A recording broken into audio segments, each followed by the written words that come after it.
नमस्कार, अवंती फॅशन या चॅनलवर आपणा सर्वांचं खूप खूप स्वागत आहे।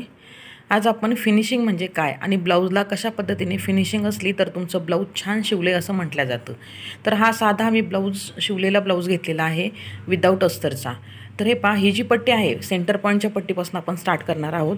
तर सेंटरची जी ही पट्टी आहे तर ती या प्रकारे ओव्हरलॅप पाहिजे आणि दोन्ही फिटिंगच्या शिलाई या पद्धतीने जर तुमच्या दिसल्या तर फिटिंग चांगली केली आहे किंवा फिनिशिंग खूप छान आहे असं म्हटलं जातं।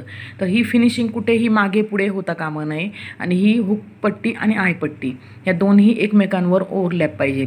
आता खाली कमरेचा भागही पहा तुम्ही अगदी एकसारखा आलेला आहे। त्यानंतरून कटोरी, तर कटोरीच्या दोन्ही बाजूचा आकारही व्यवस्थित आला आहे आणि कटोरीच्या सेंटर पॉईंटवर हे टक्स आलेले आहे।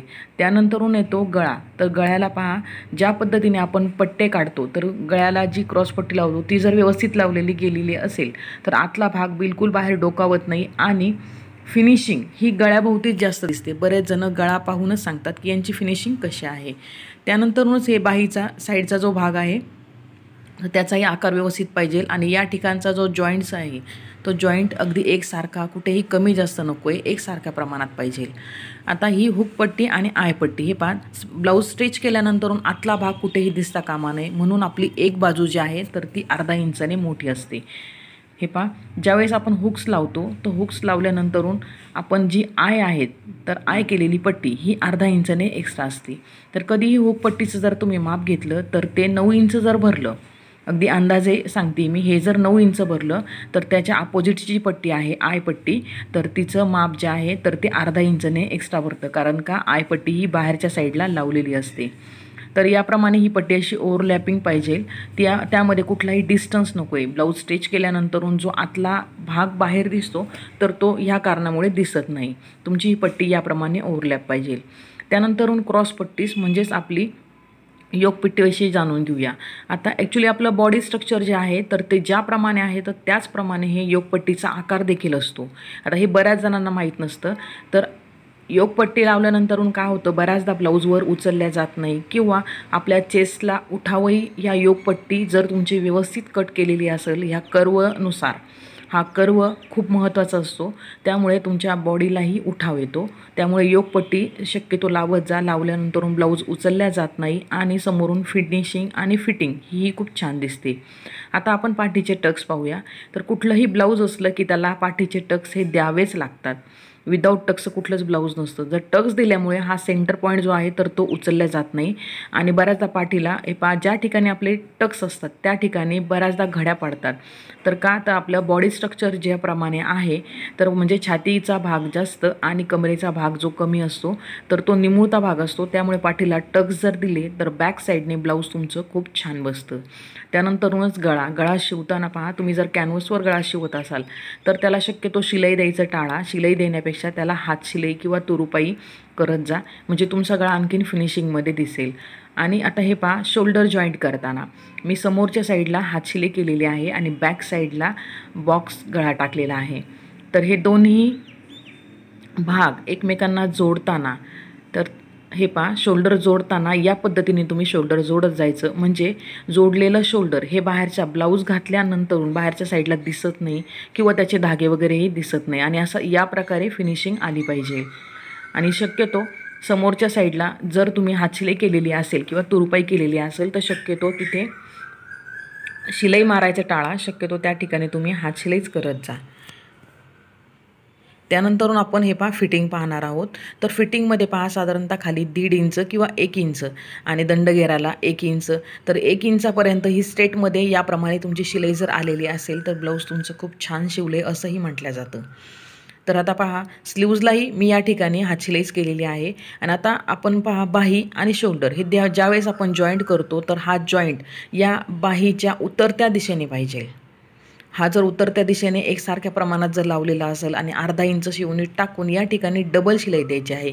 शिलाई शक्यतो मागे पुढे देत नाही जायची, दोन्ही शिलाई एकावर एकच देत जायच्या। आणि ही फिटिंगची शिलाई पहा, ओव्हरलॉकिंग जर तुम्ही करत नसाल तर या पद्धतीने तुम्ही आतल्या बाजूने शिलाई टाकून त्यावर नंतरून फिटिंगची शिलाई जर टाकली तर आणखीन फिनिशिंग छान येते।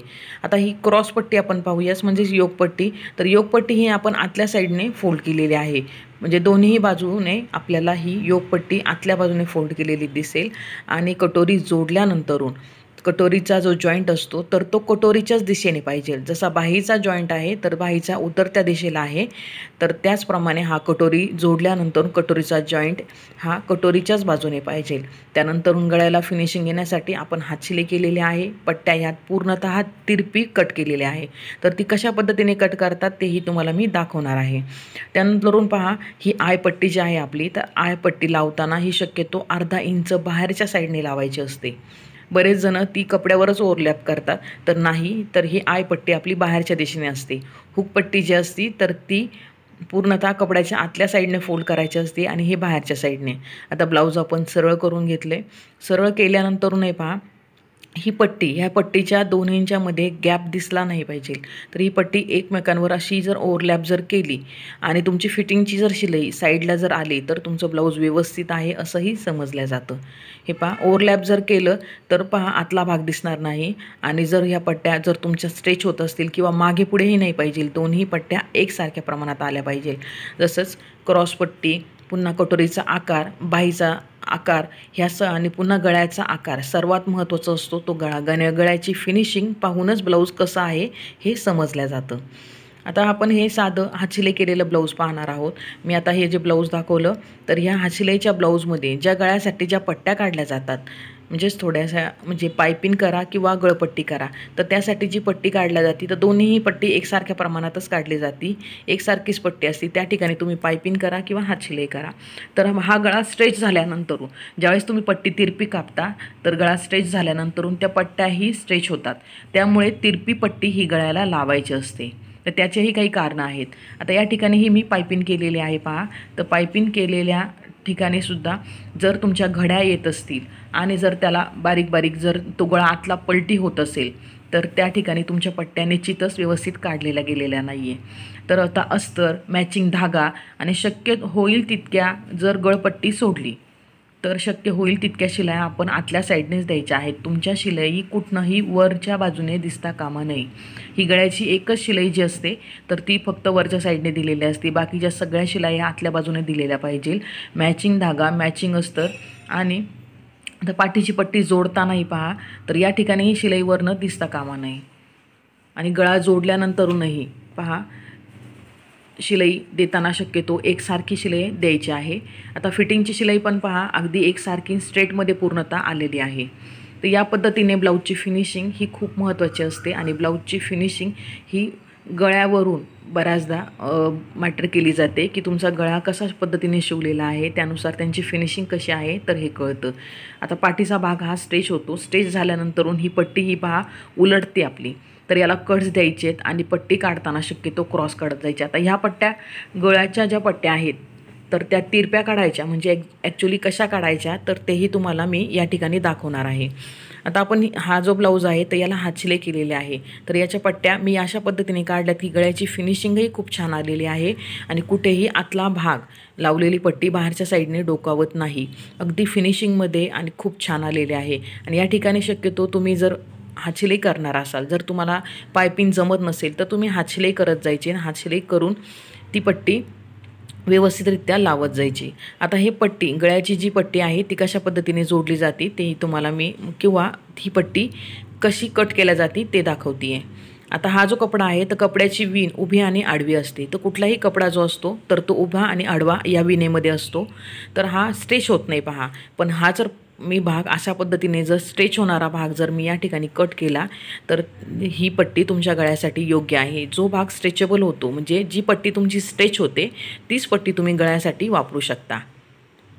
आता ती कशा पद्धतीने काढायची तर हे पहा, स्ट्रेच होणारा भाग आहे तर त्यावरच मी स्केलनी मार्किंग करून घेते.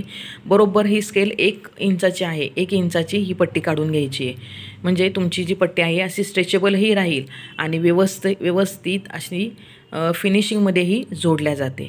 बऱ्याचदा गळ्याचा भाग हा गोलाकार असतो, जोडताना प्रॉब्लेम येतो किंवा हा व्यवस्थितरित्या जोडल्या जात नाही, एकसारखा जोडल्या जात नाही, तेव्हा ही पट्टी स्ट्रेचेबल काढायची असते. साधारणतः 1 इंचाची मी पट्टी काढलेली आहे. तुम्ही हातशिलाईसाठी किंवा तुम्ही ज्यावेळेस पायपिंग करणार असाल तर याच पद्धतीने तुम्ही पट्टी काढायची, म्हणजेच ती फिनिशिंगमध्ये जोडल्या जाते आणि फिनिशिंगमध्येच ती लावल्या जाते. लावतानाही कुठली अडचण येत नाही. तरी पट्टी कशा पद्धतीने काढायची ही तुम्हाला सांगितलेलं आहे। तर ब्लाऊज शिवताना लक्षात घ्यायचे खूप छोट्या छोट्या गोष्टी असतात। शिलाई डबल द्यायची, एकावर एक शिलाई द्यायची नाही, मॅचिंग धागा वापरायचा आणि जोडताना शक्य होईल तितका कपडा व्यवस्थितरित्या जोडत जायचं, म्हणजे तुमचा ब्लाऊज हा व्यवस्थितरित्या येईल आणि त्याची फिनिशिंगही छान येईल। या गळ्याला आता पहा या पद्धतीनेच आपण पट्टी कट करणार आहोत आणि जोडणार आहोत, तेव्हा तुमची पायपिंग खूप छान येईल। तर नक्कीच तुम्ही हे ट्राय करून पहा। व्हिडिओ कसा वाटला ते कमेंट्समध्ये नक्की सांगा। व्हिडिओ शेवटपर्यंत पाहिल्याबद्दल धन्यवाद।